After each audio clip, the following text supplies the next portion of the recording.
Properly moving a patient from where they were found and then to the ambulance needs to be accomplished on most EMS calls.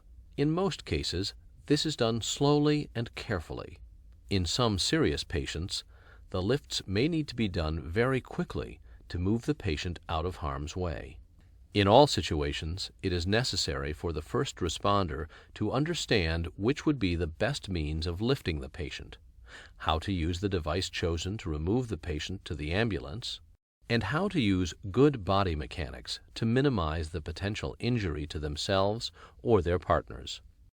In this video, we will discuss the type of lifts and moves, as well as tips to help you safely lift and move your patient.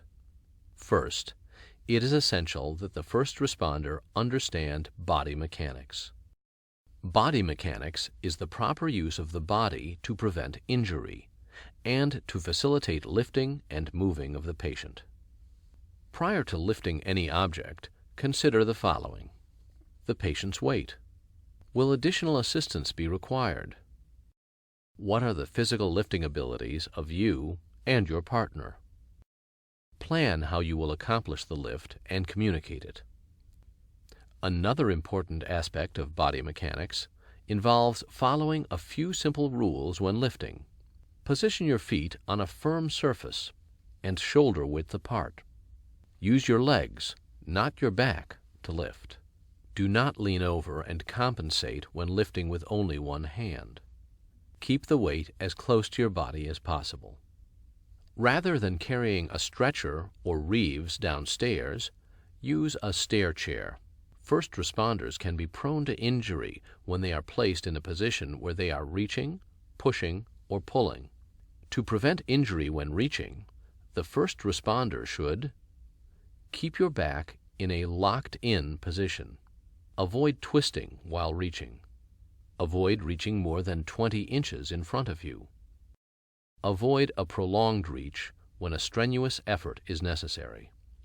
When pushing or pulling, the first responder should try to push rather than pull when practical.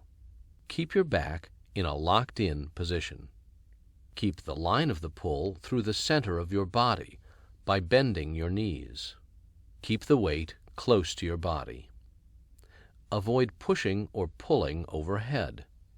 Keep your elbows bent and arms close to your sides. To prevent injury when lifting patients, the first responder should try to use the power lift and the power grip. The power lift involves squatting rather than bending at the waist and keeping the weight as close to you as possible. The power grip involves using as much of the area surface of your hands and palms as possible. All fingers should be bent at the same angle. The palms should be up underneath the object you are lifting, and the two hands should be at least 10 inches apart. There are 3 classifications of moves: emergency moves, urgent moves, non-urgent moves. An emergency move is done as fast as possible with little regard for spinal integrity. An example would be a patient where the car is on fire and the patient needs to be immediately removed. An urgent move needs to happen very quickly, but there is time to be cautious and not aggravate a potential spine injury. An example would be the rapid extrication technique used for the critical trauma patient found in a seated position in an automobile. A non-urgent move is used for the majority of moves, and it is used for patients when there is no immediate threat to life or limb. Usually, the patient is assessed and managed prior to the movement, as is the case of assisting a cardiac patient with chest pains onto the stretcher. Let's review the steps for a number of lifts used in the field. A one rescuer assist can be used to move the patient into a safer area.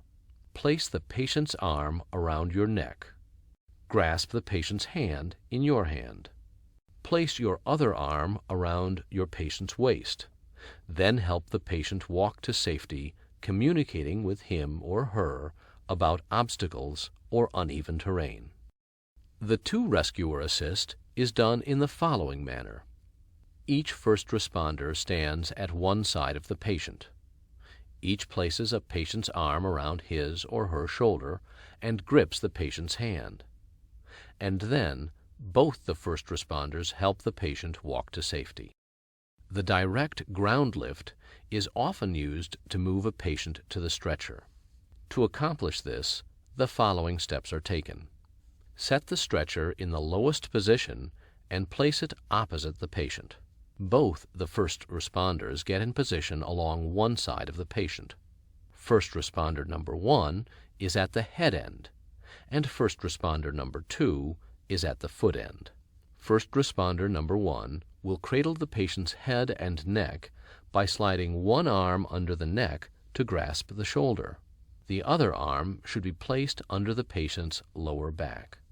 First responder number 2 will now slide one arm under the patient's knees and the other under the patient's back, above the buttocks.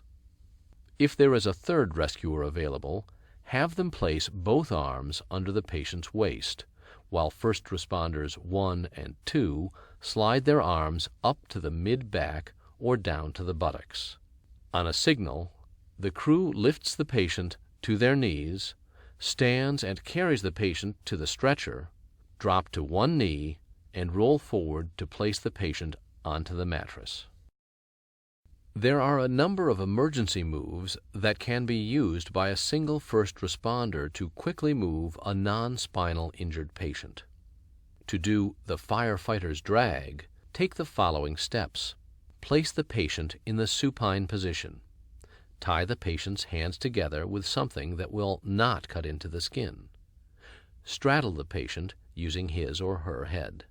Crouch and pass your head through the patient's trussed arms and then raise your body to raise the patient's head, neck, and upper trunk.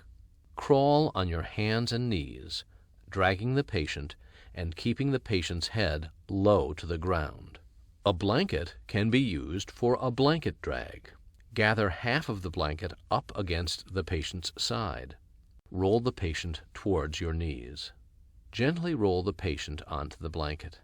Roll up the blanket by the patient's head, neck, and shoulders, and drag this rolled material, keeping the patient's head as low to the ground as possible. The last emergency lift we will review is the firefighter's carry. Place your toes against the patient's toes and pull the patient towards you. Bend at the waist and flex your knees. Duck down and pull the patient across your shoulder, keeping hold of one of their wrists. Use your free arm to reach between the patient's legs and grasp their thigh. Let the weight of the patient fall onto your shoulders. Next, stand up, transferring your grip on the patient's thigh to their wrist.